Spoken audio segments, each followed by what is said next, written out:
Bonjour, bonjour et bienvenue à cette revue mensuelle sur l'Amérique latine des deux rives. Une revue mensuelle un petit peu particulière ce mois-ci parce que les deux grandes infos du mois donc, qui vient de s'écouler, du mois d'août 2025, ont été tellement importantes que nous avons fait une vidéo ou des vidéos à part. Je parle bien évidemment des menaces militaires des États-Unis contre le Venezuela et de l'élection, du premier tour de l'élection en Bolivie. Donc, pour pas re-rentrer dans le détail, je vous invite à aller voir nos précédentes vidéos sur ce sujet. Donc là, vous imaginez, le mois d'août a été tellement riche que nous avons dû extraire, on n'a pas pu attendre la revue mensuelle, il fallait en parler tout de suite vu l'urgence, en fait, l'importance de ces thèmes. Alors, néanmoins, il y a quand même il s'est passé des choses, hein. Donc évidemment, alors la situation post-électorale en Bolivie, comme on pouvait s'y attendre, le gouvernement de Luis Arce est en train de négocier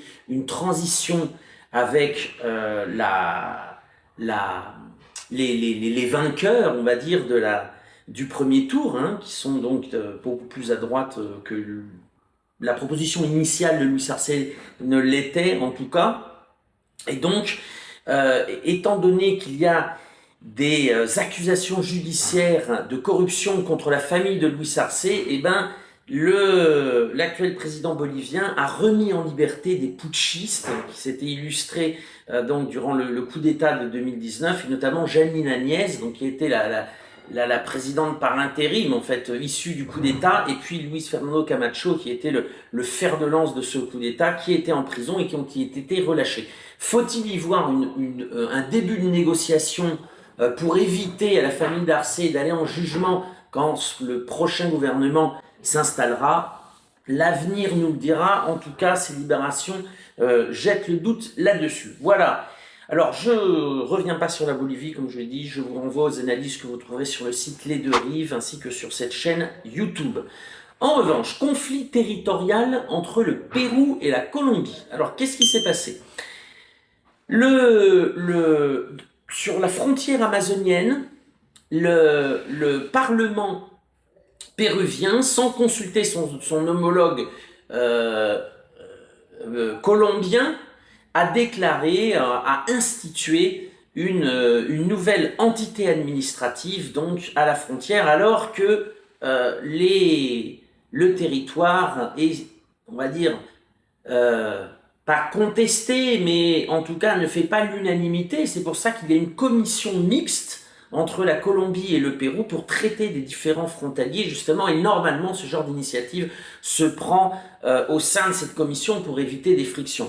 Évidemment, le Parlement péruvien n'en a pas tenu compte, ils ont unilatéralement décrété une nouvelle municipalité à la frontière, donc sur l'île de Santa Rosa, une île qui, avec l'érosion, s'est divisée en deux, donc qui, pour la partie colombienne, rend caduque les accords de Rio de Janeiro de 1929 délimitant la frontière. Il y a un autre problème aussi avec le changement climatique, c'est que l'eau qui alimente, enfin la partie de l'Amazone qui alimente la ville de Leticia en Colombie est en train de s'assécher, et donc pour partir de Leticia, il faudrait désormais partir par le territoire péruvien. Donc vous voyez, la frontière n'est pas facile, non? Il y a eu il y a des changements géographiques qui s'y opèrent et qui ont donc des répercussions politiques, bien évidemment. Alors, à cette décision unilatérale du Pérou, a répondu le président Petro par un tweet, enflammant un peu la diplomatie, décrétant que cette partie était colombienne, etc. Donc il y a eu certains, on va dire, affrontements verbaux, hein, diplomatiques, les ministres péruviens faisant preuve d'un nationalisme surprenant, hein, vu que le pays a été bradé à la découpe il y a belle lurette, sont tous montés à la frontière. Alors c'était drôle parce qu'ils étaient vilipendés par la population qui les accusait de les avoir abandonnés, de les abandonner, parce que la population locale n'a pas l'habitude de voir l'État, hein, du côté péruvien.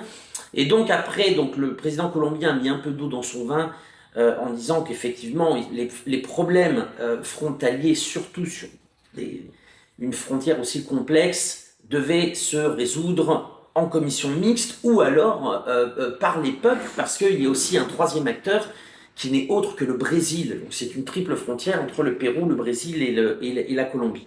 Donc il y a eu évidemment de la part de certains secteurs, on va dire, ultranationalistes. Alors on a ultranationalistes de façade, hein, encore une fois, parce que pour ce qui est de vendre les gisements, vendre les richesses du pays, ça, il n'y a personne qui défend. Mais une montée de tensions diplomatiques, militaires aussi, avec l'envoi de quelques troupes, etc. Pour l'instant, on va dire les esprits se sont calmés, se sont refroidis. Il n'empêche qu'il persiste un problème sur cette frontière, cette triple frontière, avec les changements géographiques et les changements climatiques, qui va évidemment poser problème dans le futur. Rien n'est réglé pour l'instant. Les commissions mixtes Pérou-Colombie devraient suivre. On verra dans les prochains mois ce qui sort de là. Encore qu'avec les pressions politiques de deux pays qui vont rentrer en élection au mois dans l'année 2026, je ne suis pas sûr que ça soit le moment propice pour régler ces différents frontaliers. Et j'espère que ça ne sera pas approprié politiquement ou politiciennement par certains candidats des deux pays. En tout cas, une frontière à surveiller parce qu'il y a ici un différend et peut-être un casus belli dans la région. Alors, autre événement très important, c'est la tournée de Marco Rubio. Marco Rubio, c'est donc le secrétaire des États des États-Unis, le ministre des Affaires étrangères, et qui entame une tournée au Mexique et en Équateur. Au menu de cette tournée, les migrants, lutte contre le narcotrafic et aussi, donc ça c'est les déclarations officielles du département d'État, contrecarrer l'influence de la Chine en Amérique latine. Alors ça c'est de manière générale. Et en Équateur, c'est encore pire, le département d'État a même précisé qu'il s'agissait de la réunion qu'il va avoir entre donc, le président Daniel Noboa et Marco Rubio, c'est pour but de contrecarrer les acteurs malveillants extracontinentaux. Les acteurs malveillants extracontinentaux, c'est-à-dire la Chine. Alors, examinons un peu ce qui va se passer dans cette tournée. Donc pour la migration, évidemment, il s'agit que les pays soit récupèrent leurs migrants, comme le Mexique, soit même récupèrent des migrants tout court. Dans le cas de l'Équateur, ça peut s'appliquer comme ça s'était appliqué dans les pays d'Amérique centrale qui sont engagés à recevoir tous les migrants que les États-Unis ne voulaient pas, peu importe leur nationalité. Pour le narcotrafic, alors, l'Équateur est le principal pays. L'Équateur est un narco-État, hein, principal pays qui a été pris par le narcotrafic ces dernières années. Une grande partie de la cocaïne produite dans Colombie, Pérou et Bolivie par des ports équatoriens de la côte pacifique, non Guayaquil, Manta, Esmeralda, etc. etc. Et évidemment, le Mexique, qui est aussi un pays de transit, de commerce, et dont plusieurs cartels ont été nommés organisations terroristes par Donald Trump. Donc, c'est évidemment, ça vont traiter. Alors, l'Équateur, comme bonne colonie des États-Unis, a reconnu l'improbable et l'inexistant cartel de Los Soles comme organisation terroriste. En fait, plusieurs pays de la région, qui sont des pays vraiment, là, pour le coup, laquais des États-Unis, donc on a l'Argentine, l'Équateur, Trinidad et Tobago, le Pérou, il y a une motion qui doit passer devant le Parlement aussi pour reconnaître, le Paraguay, le Guyana, donc tous ces pays qui n'avaient jamais entendu parler du cartel de Los Soles, qui est une invention des États-Unis pour déstabiliser le Venezuela, ont désormais reconnu dans leur propre législation ce cartel imaginaire comme étant une organisation terroriste déstabilisant leur sécurité intérieure. En réalité, on voit là les pays vraiment vassaux des États-Unis s'aligner sur leur politique étrangère. Alors, dans le cas de la Chine, et c'est ça qui nous importe, pour le Mexique, s'agit pour Marco Rubio d'éviter que des produits chinois soient débarqués au Mexique, réétiquetés comme étant Made in Mexico et profitant des traités de libre-échange, réexporter vers les États-Unis. Donc la Chine finalement utilise le Mexique pour écouler ses produits aux États-Unis. Alors le Mexique est un pays digne. Sur ce point-là, je pense que Marco Rubio va avoir beaucoup de mal à faire accepter à la présidente Sheinbaum de faire la chasse aux produits chinois. D'autant plus, et nous le verrons, je ne vais pas empiéter sur ce qui suit, mais le Mexique, qui est un allié économique traditionnel des États-Unis, 80% des produits mexicains partent aux États-Unis. Ces derniers temps, sous la pression des droits de douane de Donald Trump, c'est-à-dire des remises en cause des traités de libre-échange, mais aussi des menaces militaires contre leur propre territoire, sont en train de regarder et de jeter un œil vers le monde multipolaire. On y reviendra un peu plus tard. Donc, je ne pense pas que la présidente Sheinbaum se laisse marcher sur les pieds et laisse les États-Unis piétiner la souveraineté du Mexique sur ce thème-là. En revanche, en Équateur, c'est différent, puisque l'Équateur est une colonie des États-Unis, et qui dépend de la Chine économiquement. Ça, on en a déjà parlé depuis 6 mois.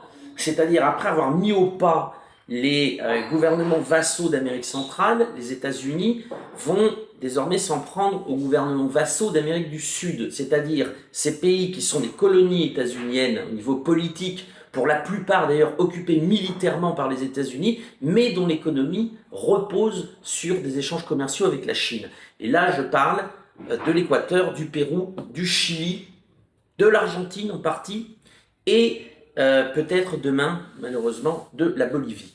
En tout cas, ce qui est sûr, c'est qu'au Pérou, le message a déjà été donné de désignifier l'économie péruvienne. Alors les économies n'apportent rien en contrepartie, c'est juste un ordre impérial. Et je pense que ce thème-là va être un des thèmes principaux de la discussion entre Marco Rubio et Daniel Noboa, le président équatorien. Pourquoi ? Parce que le 27 juin dernier, alors que les deux rives fêtaient à Bordeaux leur 5e anniversaire, avec une conférence merveilleuse qui est en ligne désormais, le président Daniel Noboa a rencontré Xi Jinping à Beijing et signé des accords économiques.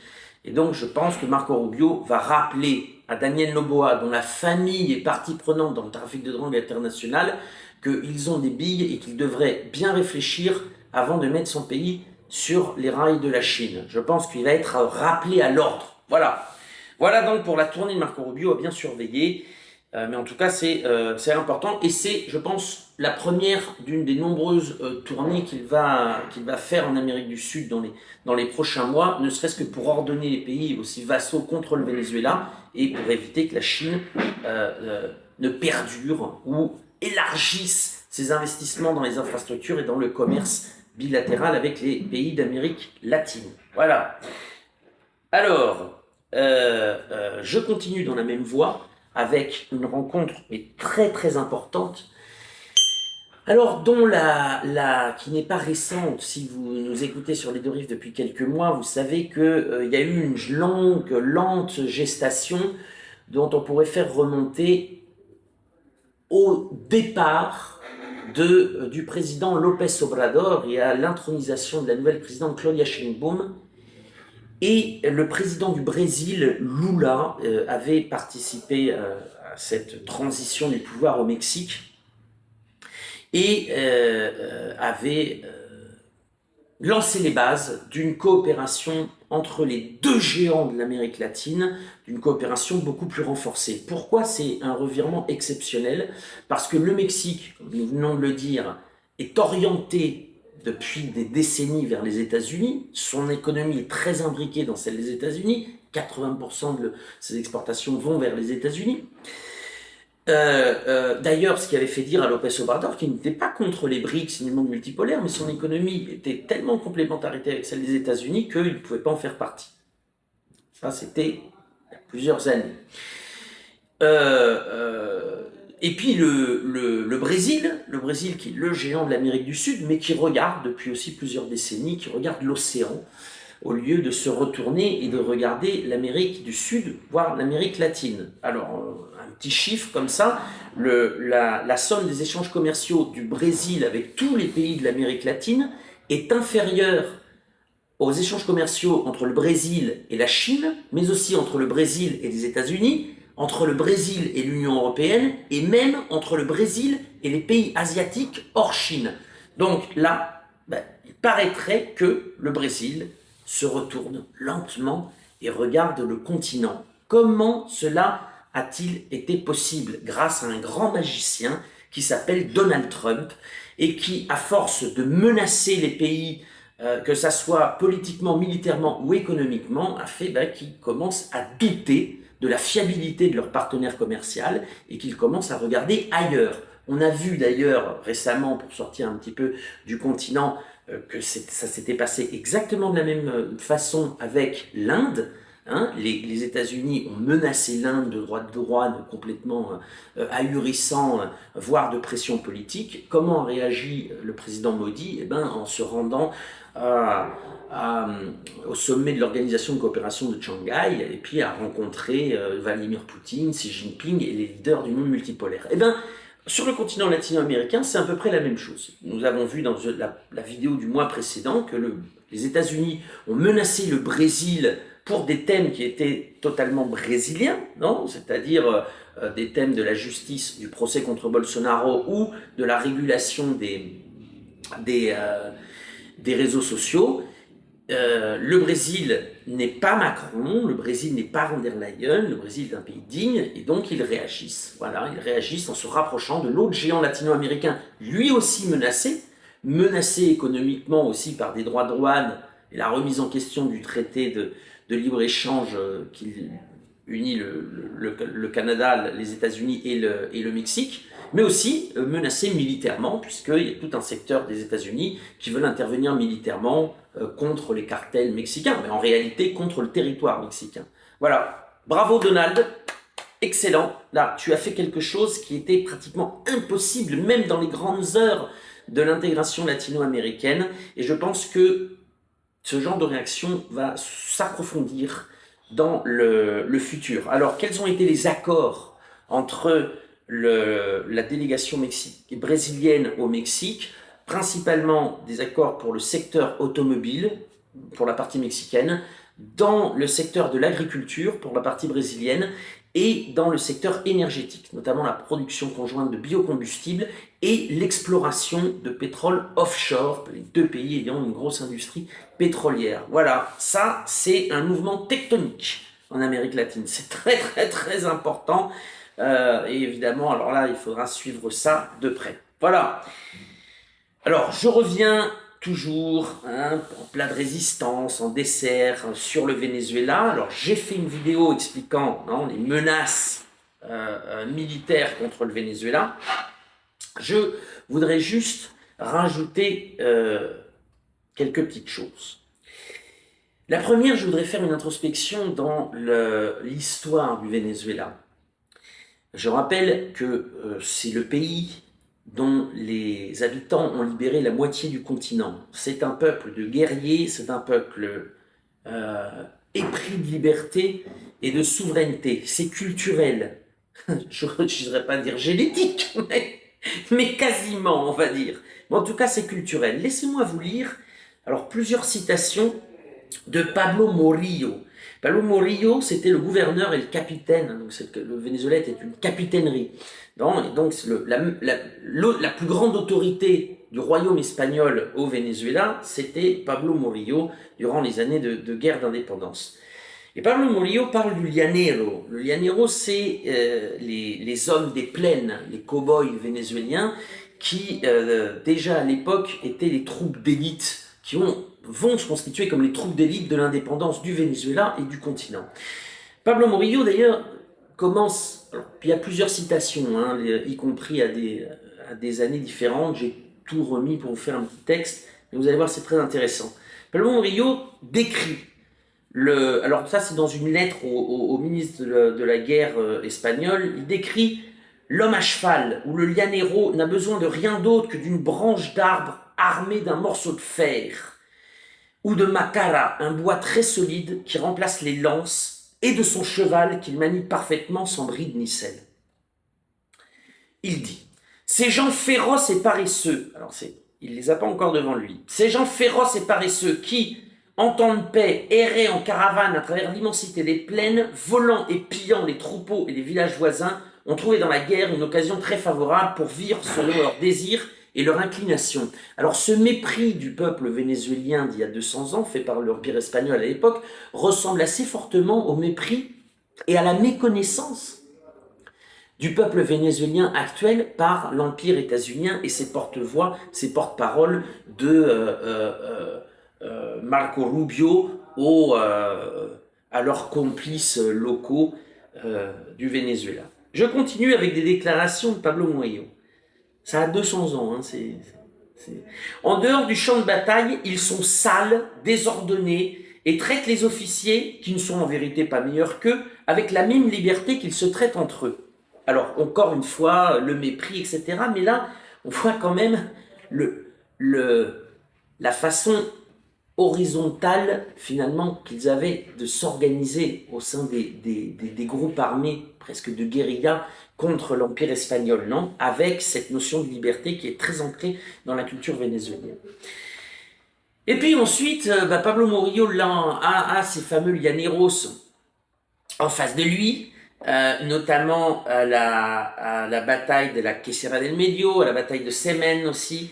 Et donc, il envoie un message au roi en lui disant « 14 charges consécutives des llaneros sur mes bataillons épuisés m'ont fait comprendre que ces hommes n'étaient pas une poignée de lâches comme on me l'avait rapporté. » Et là, je mets une parenthèse, moi, et comme je l'ai décrit auparavant, donc comme je l'ai montré, mais des troupes organisées qui pouvaient rivaliser avec les meilleurs de Sa Majesté le Roi. Et Pablo Murillo de conclure, « Sire, donnez-moi 100 llaneros et je mettrai l'Europe à vos pieds. » Voilà. C'était il y a 200 ans, il faut toujours passer par ce petit intermède historique parce que le peuple vénézuélien, fondamentalement, n'a pas vraiment changé. C'est un peuple de guerriers, c'est un peuple épris de liberté et c'est un peuple qui place la souveraineté de son territoire au-dessus de beaucoup de considérations. Donc je dis ça parce qu'une guerre contre le Venezuela, nous l'avons déjà dit plusieurs fois, déstabiliserait totalement le continent.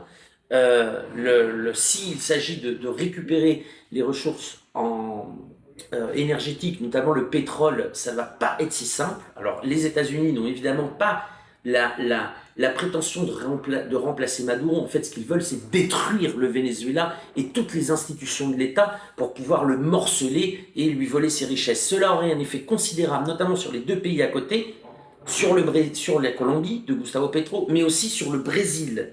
Et ça déstabiliserait non seulement une partie du continent, mais une partie des Caraïbes dans laquelle se trouve la France. Je vous rappelle que la France et le Venezuela ont une frontière commune.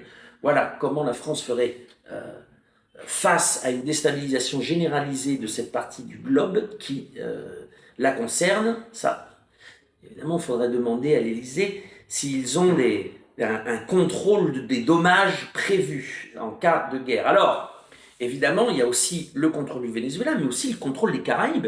Là, c'est quand même, je crois que c'est 8 bateaux de guerre qui sont désormais dans les Caraïbes avec un sous-marin nucléaire. C'est pas rien, et c'est pas uniquement contre le Venezuela. Effectivement, s'il y a une guerre contre le Venezuela, qui va aller combattre? Et c'est une bonne question, parce que ces bateaux peuvent apporter un soutien logistique, peut-être bombarder certains sites sensibles au Venezuela, mais j'ai vu qu'il y avait donc 4000 soldats des États-Unis sur ce déploiement, bon, trop peu pour envahir le Venezuela, et puis surtout, est-ce que Donald Trump est prêt à hypothéquer son futur politique? Je parle notamment des élections à mi-mandat, avec une guerre qui ramènerait des cadavres états-uniens en pleine période électorale. Je ne sais pas. La pègre a été utilisée pendant des années pour déstabiliser le Venezuela et comme une armée des ombres, hein, finalement, un proxy. Le Venezuela a fait beaucoup de progrès en démantelant et en mettant fin à plusieurs de ces groupes criminels. Qui va combattre des mercenaires de la région? Alors oui, ça c'est possible. Certains ont reçu des entraînements dans des bases militaires états-uniennes en Colombie ou même au Guyana durant ces dernières années. Beaucoup de mercenaires colombiens sont en train de se faire massacrer en Ukraine par les Russes. Voilà. C'est une ressource finie aussi, hein. Donc, et puis évidemment, alors les influenceurs qui excitent tout le monde, les influenceurs vénézuéliens qui excitent tout le monde depuis Madrid, Miami ou Lima, évidemment, ceux-là n'iront pas combattre, hein. Donc, il y a un véritable problème, parce que pour conquérir le Venezuela, il faut envoyer des troupes au sol. Il n'y aura pas de rébellion sans des forces armées, ça n'existera pas. Alors par contre, le déploiement maritime, qui bien évidemment est une menace à prendre très au sérieux hein, pour le Venezuela. D'ailleurs, le président Maduro a dit il y a peu que si jamais il y a un soldat étranger qui vient envahir le Venezuela dans les jours prochains, il déclarerait la République en armes et donc la militarisation de tout le pays. Évidemment, ça aura des conséquences désastreuses hein, sur tout le continent. Et puis, dans les Caraïbes aussi, parce que quand on a ce déploiement maritime, finalement, ça ressemble à un blocus, ou ça pourrait prendre la forme d'un blocus maritime contre le Venezuela, mais pas que. Mais pas que. Avec un arsenal comme ça dans les Caraïbes, ça contrôle le canal de Panama, ça contrôle la sortie des bateaux pétroliers du Venezuela, mais aussi des bateaux de commerce du Brésil. Ça contrôle le port de Kingston, qui est en Jamaïque, qui est un des principaux ports au monde, non très peu connu, mais qui est donc dans les Caraïbes. Et donc, ça pourrait être pour les États-Unis une manière de reprendre le contrôle sur les flux maritimes et commerciaux de l'Amérique du Sud, la côte atlantique de l'Amérique du Sud et des Caraïbes, et puis aussi avec l'Asie, puisqu'il y a le canal de Panama juste à côté. Voilà. Donc, cette affaire n'est pas finie, à prendre très au sérieux, et puis aux apprentis impérialistes et à tous ceux qui s'excitent sur les réseaux sociaux d'une guerre contre le Venezuela, rappelez-vous des mots de Pablo Murillo, gouverneur du royaume d'Espagne dans ce qui était la province du Venezuela. À bon entendeur, salut et au mois prochain.